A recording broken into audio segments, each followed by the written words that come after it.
I convince myself of X, Y, and Z through research, facts, and data. So I always like to bring that to the table first and foremost. But in reality, the majority of people on this planet really don't respond too well to data and facts. They respond better to emotion. So what I'm trying to think through here is how would I present this to them in a way that would elicit an emotional response or engage them on an emotional level, because that's how you're really going to make them see. You know what I might do is I would buy them a digital copy, if you can do that, of the Bubble movie. That's probably what I do, because since it's in movie form, it's really entertaining and you get to see kind of all the stuff that we're talking about. And if you don't know what that is, that's a movie that Tom Woods, who is a guy I'm a huge fan of, libertarian, Austrian economist, historian.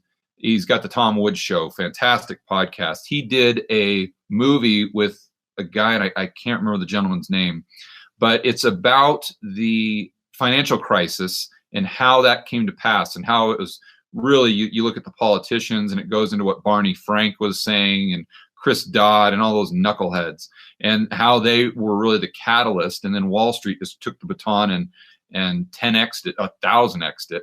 But it shows how this really came to pass. And you could show them that it's entertaining, they'll get it.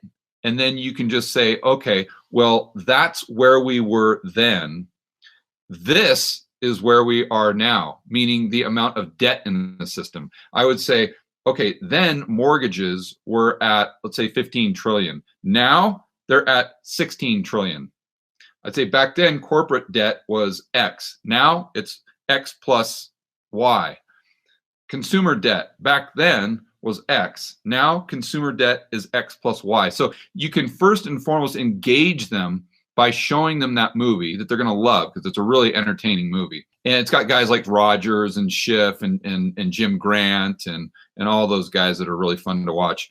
And then once they got done with that, then I would replace it with facts from today that show how the situation has not gotten better, but it's actually gotten worse.